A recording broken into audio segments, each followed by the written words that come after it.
Live good morning! So once again guys, this is Coach Hans, your coach, your mentor, and your guide. And welcome back po sa ating channel. As usual, si Coach Hans po ay nagda-drive. Kakahatid ko lang po sa aking anak, So ito yung pinaka na-enjoy ko sa pagiging isang Live Good member. Ang dami ko ng oras sa sarili at ang dami ko ng oras para mahatid ang anak ko. Kasi dati hindi ko nagagawa, hataw dito, hataw dyan. Anyway, welcome to my vlog. So salamat sa patuloy na pagtangkilik sa atin mga short videos, sa ating mga tutorial videos. Ang pag-uusapan po natin ngayon ay hindi lang specific sa kasalukuyang kumpanya ko, which is Live Good. Ang pag-uusapan natin ngayon is a very general information. Buti na lang traffic, ako I always take advantage of the traffic, kaya I love doing vlog while driving kasi pag traffic ang daming sumasagi sa isip ko. So kaysa mainis ka, mainip ka sa traffic, might as well create short videos like this na makakatulong or makakamotivate sa ibang tao. Alright, so going back, ang pag-uusapan po natin ngayon is all about the general concept of networking. Bakit ba kailangan mong gawin ang networking? Bakit ba ang daming sumasali sa networking? At bakit kailangan mo siya? Okay ka naman, Some of you maaring maganda naman ang trabaho, may position sa trabaho, maganda ang sweldo. Some of you OFW, some of you maayos ang buhay. Then the question is, why still do networking? Coach Hans, para lang yan sa mga taong walang magawa, para lang yan sa mga taong maraming oras sa buhay.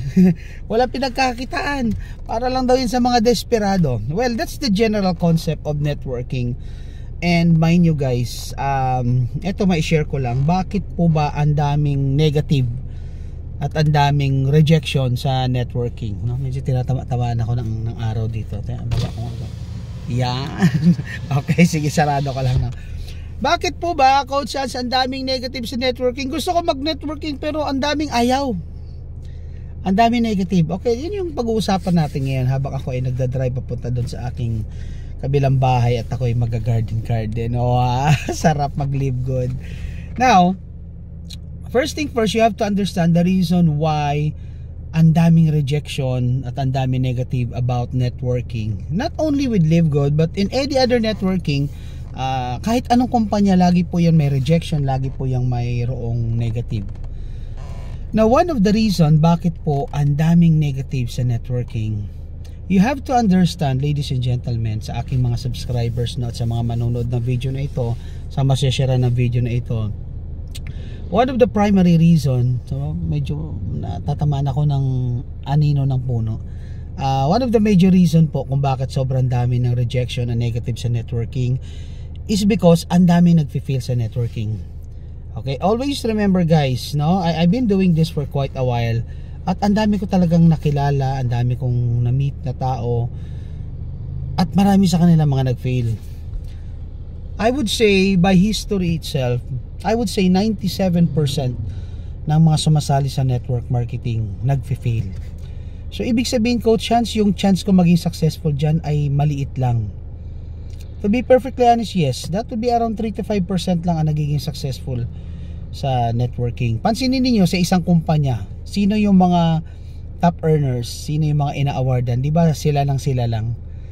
At ang liit ng porsyento ng mga nagiging successful. Bakit po? Bakit, Coach Hans, ganon?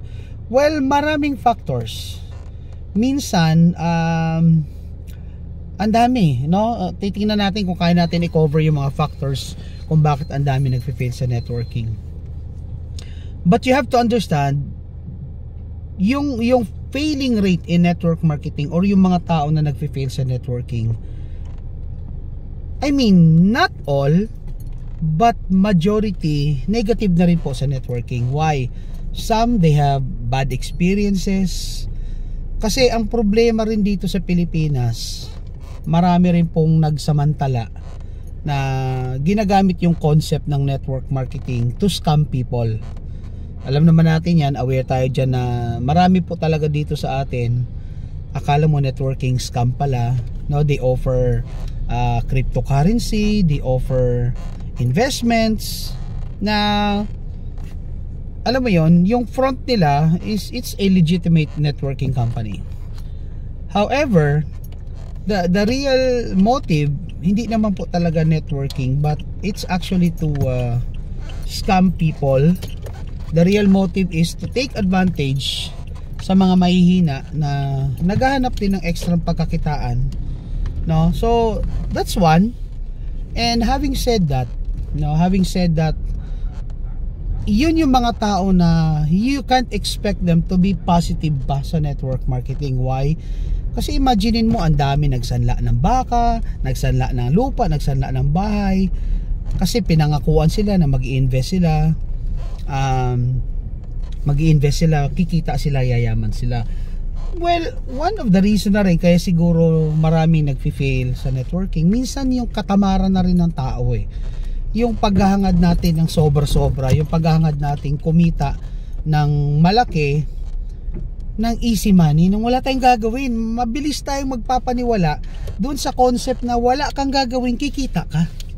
And because of that, many are enticed to join investments, many are enticed to iba't ibang investment, iba't ibang form po yan. But at the end of the day, those people that failed, kasi yun nga, na-scam sila, nagsara yung kumpanya. Now, tell you what, I've been there. Naranasan ko lahat yan. Naranasan ko rin na paasahin, nakikita yung pera.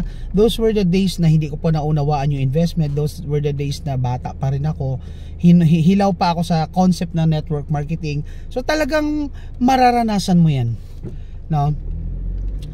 And those were the times na sinabi ko rin sa sarili ko, ayoko nang mag-networking.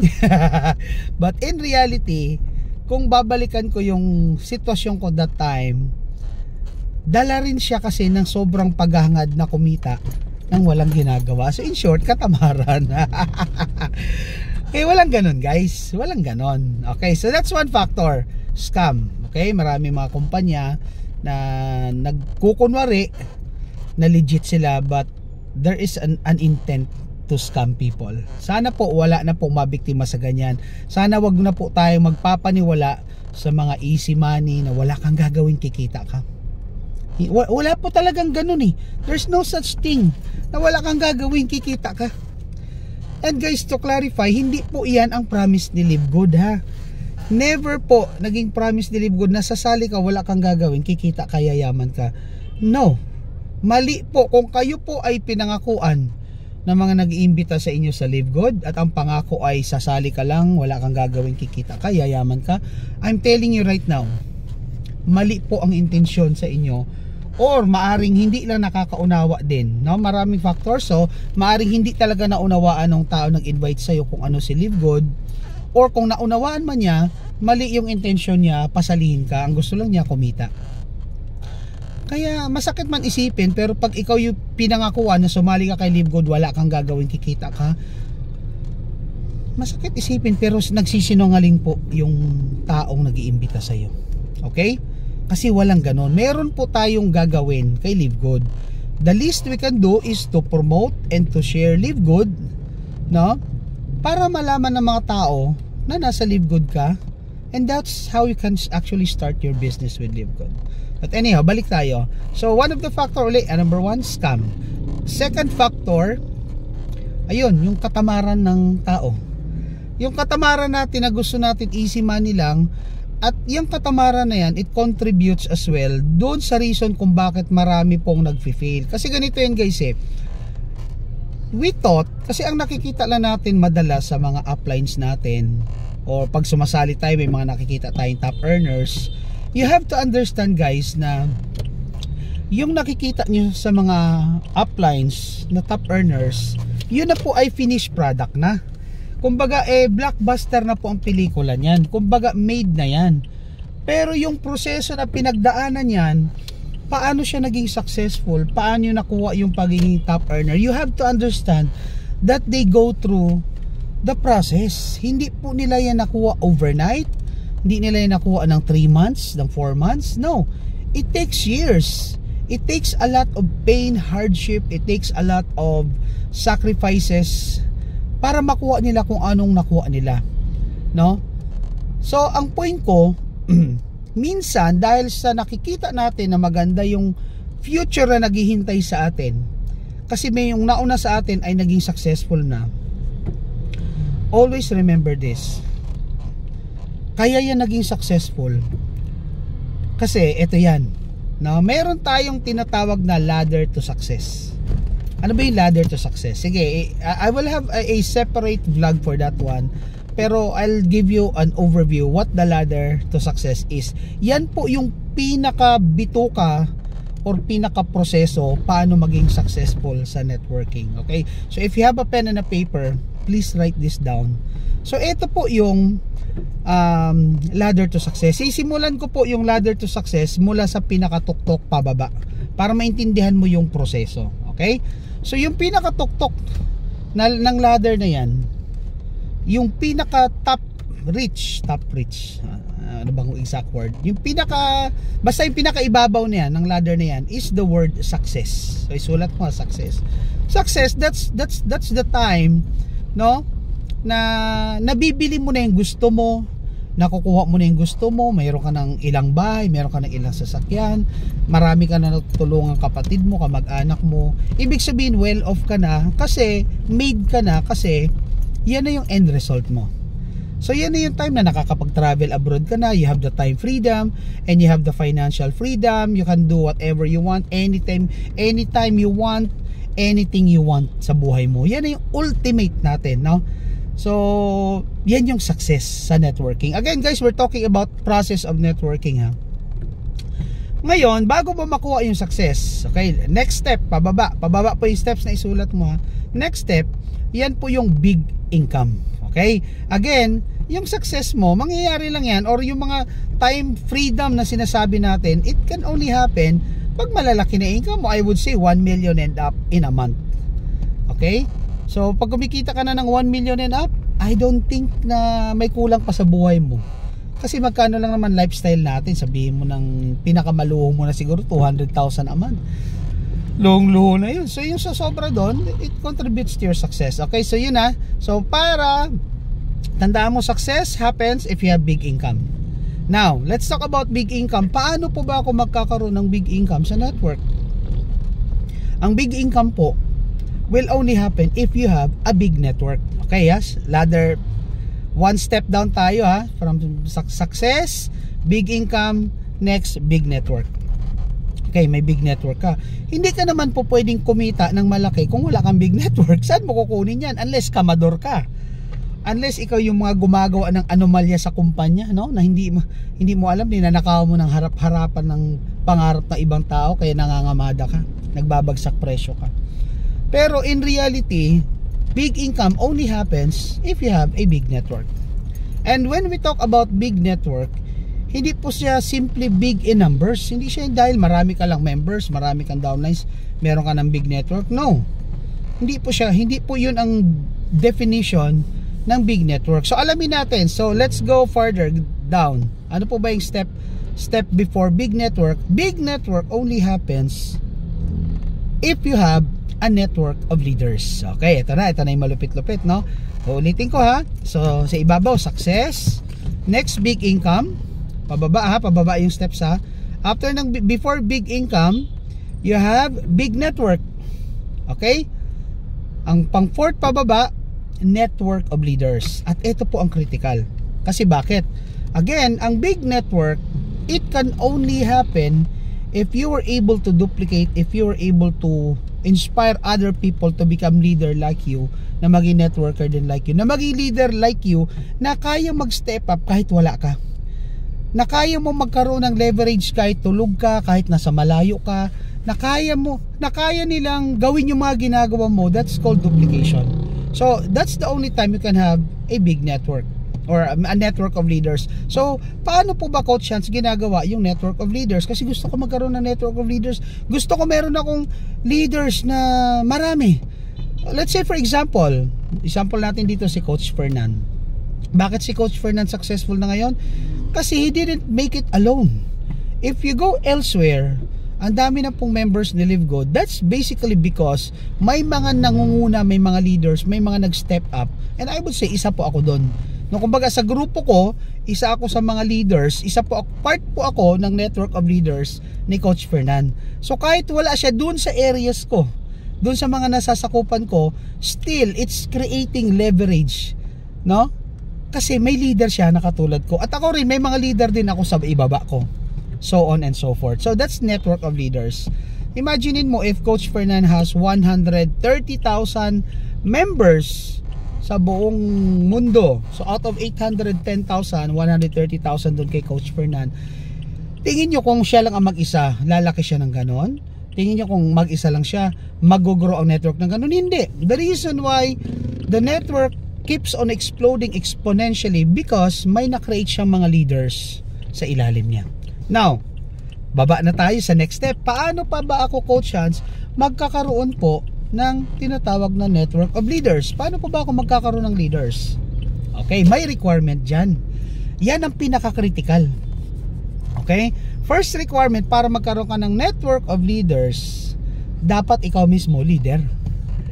Ikaw mismo leader, kasi paano, how can you create leaders kung ikaw ay isang hindi ka leader? How can you expect people to step up kung ikaw ayaw mo mag-step up? How can you expect people na mag-talk, mag-present kung ikaw takot mag-present?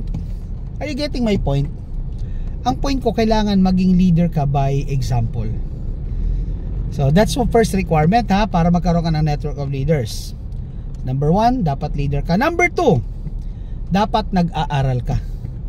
Nag-aaral ka. Bakit? Ano ituturo mo kung hindi ka nag-aaral? Tama.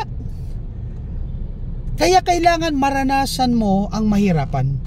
Kailangan maranasan mo ang ma-reject. Kailangan maranasan mo ang mag-fail. Bakit pinaparanas ni Lord sa iyo lahat ng mga nararanasan mo ngayon? Hindi ka po niya pinapahirapan. Kaya pinaparanas niya sa iyo ngayon yung mga bagay na kailangan mong maranasan, kasi minomold ka niya to become a great leader.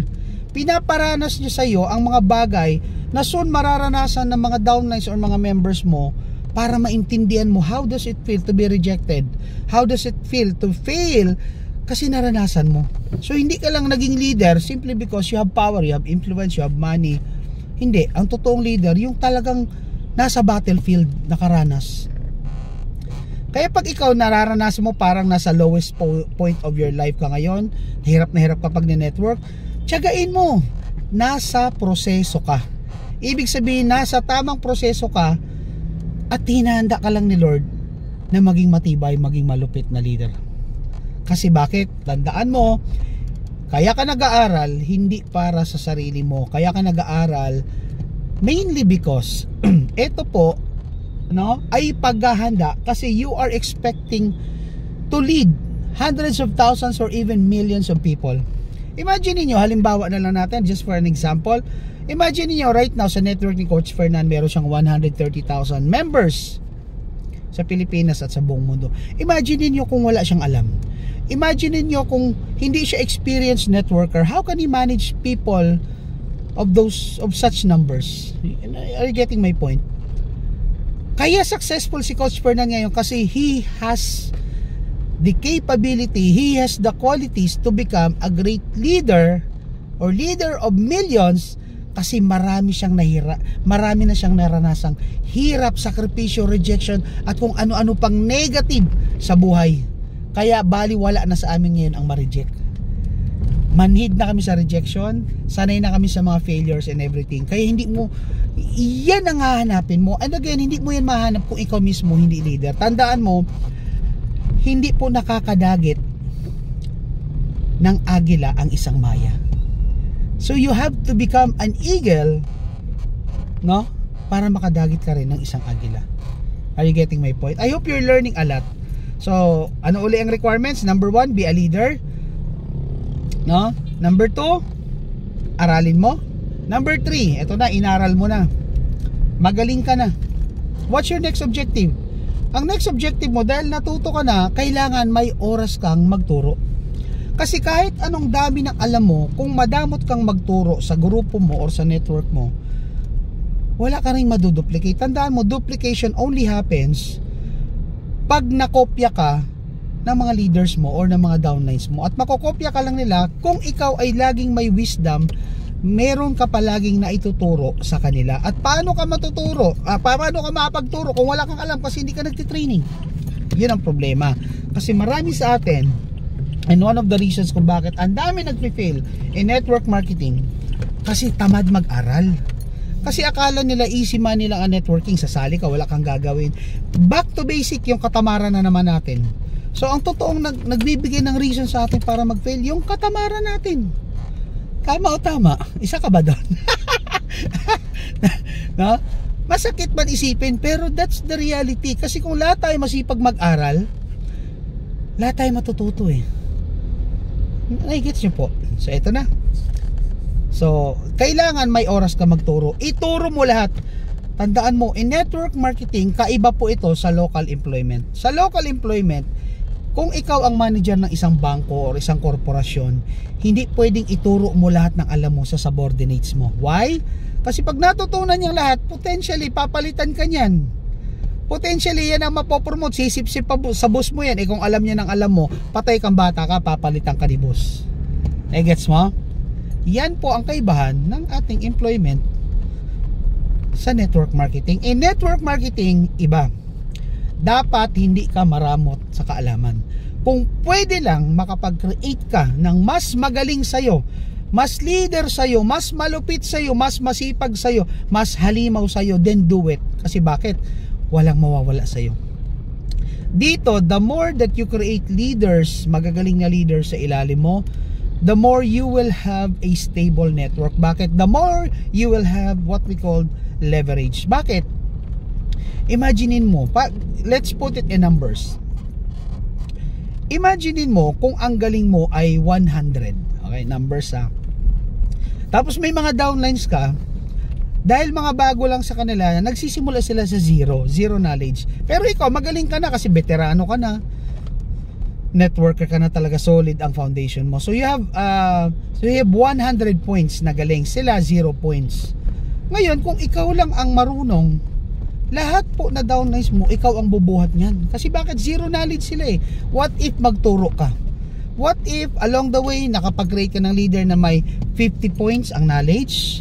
What if nakapag-create ka ng 100 na leaders na may 100 points ang knowledge katulad mo? What if nakapag-create ka ng mga leaders na kung anong alam mo, alam nila, at may alam pa sila na hindi mo alam kasi may experience sila na hindi mo pa na-experience. Ibig sabihin, kapatid, ang punto ko lang, what if nakapag-create ka ng mga magagaling na leaders na katulad mo, di ang dali ng trabaho mo, di ang dami mong oras. Kasi again, leverage only happens if you are able to multiply yourself, your time, your effort, your knowledge through other people. Lagi natin naririnig yun, ano? Ang meaning ng leverage is multiplying yourself through other people using their time, their knowledge, their skills, their money, and everything. Now, diyan ka lang magkakaroon na tinatawag na system. What is system? Please write this down. Itong meaning ng system, save yourself time, effort, and money. Diba? So, ibig sabihin, if you were able to save yourself time, effort, and money, it only means one thing. You already created a certain leverage sa network mo.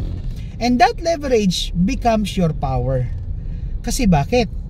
Kaya mo na mag-network kahit saang parte ng mundo dahil meron ka ng leverage. Ako, eto example ko lang, babatiin ko lang ang isa sa aking leader, si Coach Nelmar Ortiguez ng Spain, no? He's a Filipino, sounds like Spanish lang, no? But he is actually a Filipino na matagal na rin pong nagtatrabaho, palipat-lipat na siya sa Europe, sa Spain. So recently nasa Spain siya. Pero tingnan nyo guys, dahil natuto siya, dahil nabibigyan natin siya ng oras, turuan, i-guide, i-mentor, and of course, personally, nagsi-self-study siya, I was able to create a leader in Spain. Imagine mo, hindi pa ako nakatapak ng Espanya.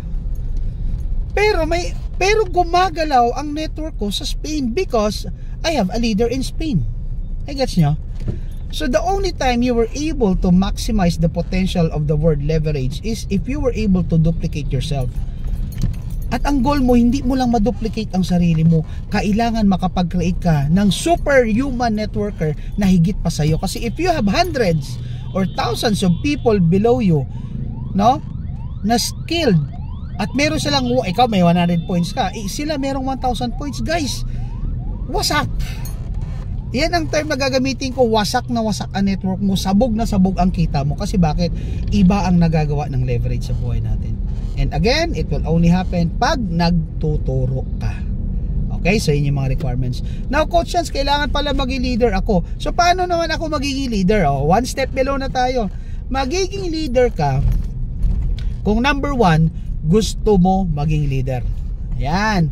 Kasi you will never ever become successful kung yung concept ng pagiging successful tinatanggi ng isip mo. Kung mas nananaig sa iyo yung tinatawag na self-limiting belief. I will have a separate vlog for that one, self-limiting belief. Pag yung iniisip mo, hindi ko kaya yan, hindi ako nakapag-aral, ganito lang ako, ganyan, yun yung mga self-limiting belief. Pag ikaw yung ganyang klase ng tao, tapos hindi ka naniniwala na kaya mo maging leader, you will never ever become a leader. Kasi leadership is a choice. Hindi po yan ipinipilit. Hindi ko pwedeng sabihin, ikaw leader ka, pero ayaw mo. Wala akong magagawa. Pero kahit sabihin kong hindi ka magiging leader, pero deep inside you, laman ng puso at isip mo, magiging leader ako. Aalamin ko lahat paano magiging leader, and that will happen, and nobody can stop you. So, number one requirements ng pagiging leader, dapat gusto mo. Lahat tayo. Ako naniniwala ako, we are all born leaders. We are all born champions. No? Hindi ka pa pinapanganak, the moment that you were conceived, the moment na pinagbuntis ka pa lang ng nanay mo, champion ka na. Biruin mo, billion kayong similya. Ikaw ang bukod tanging naging tao. So dapat pa lang doon, ma-realize mo, nga no?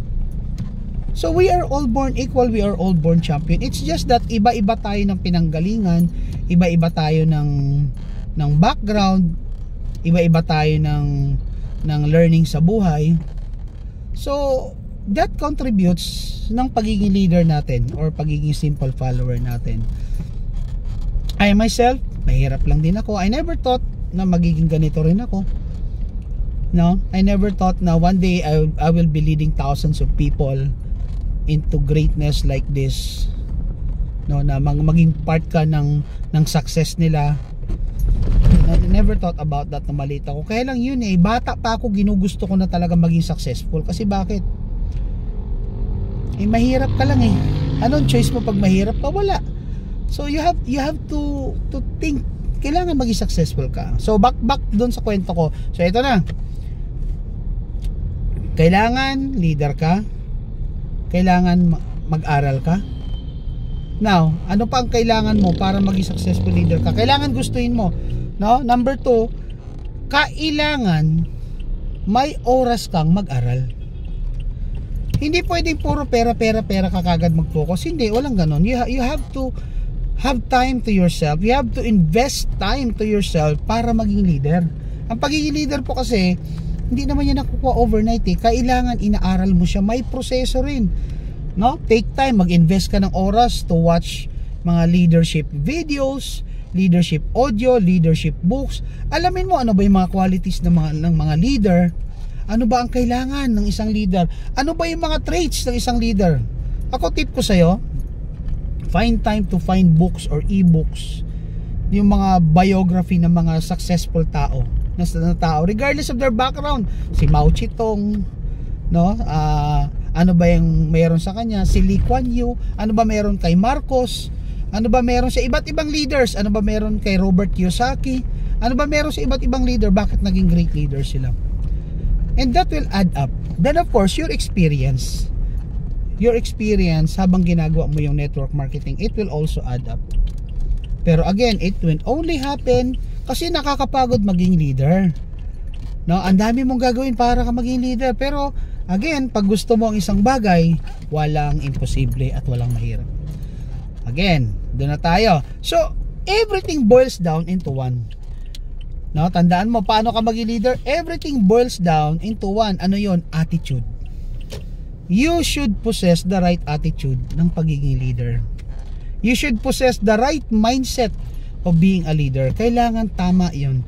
So, iwasan mo yung mga pagiging mareklamo, yung alam ko na yan, ay narinig ko na yan, alam ko na yan. Iwasan mo yan kasi once you say something na alam mo na yan, alam mo ang nangyayari, alam mo kung ano mangyayari sa'yo. Ang mangyayari sa'yo, hanggang dyan ka na lang, hindi ka na matututo sa buhay. Kasi bakit? Alam mo na eh. Ang galing mo na eh. Are you getting my point? Ang point ko, kapatid, kailangan sa buhay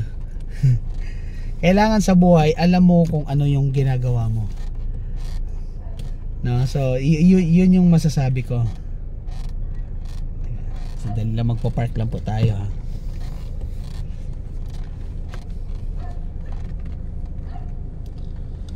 So ano ang point ko? Ang point ko, kapatid, dito sa sinishare ko, kailangan ginugusto mo, no? Diyan sa attitude, we will have a separate vlog for that one kasi medyo malaki-laki yan. So you should possess the right attitude to learning, kasi talagang it boils down to learning eh. Pag ayaw mo talagang matuto, walang matututo. Pag ayaw mong matuto, wala ka ring maituturo one day. Pag ayaw mong matuto, talagang hanggang doon ka lang. So ang point ko, kapatid, aralin mo. So ang pinaka-importante dito is yung self mo talaga. Kailangan ginugusto mo yung mga bagay-bagay, no? Kailangan talaga, kapatid, ginugusto mo yung mga bagay-bagay para makuha mo yung resulta mo. So it boils down to yourself, kasi pag walang naniwala, pag hindi ka naniwala sa sarili mo, you have to start by believing yourself. Kasi if you don't believe yourself at may duda ka palagi sa sarili mo, walang mangyayari maganda sa buhay mo. Kailangan alam mo, ang pinakakalaban mo sa network marketing, walang iba kung hindi ibang tao, hindi yung failure, hindi yung upline mo, hindi kung sino-sino, it's yourself.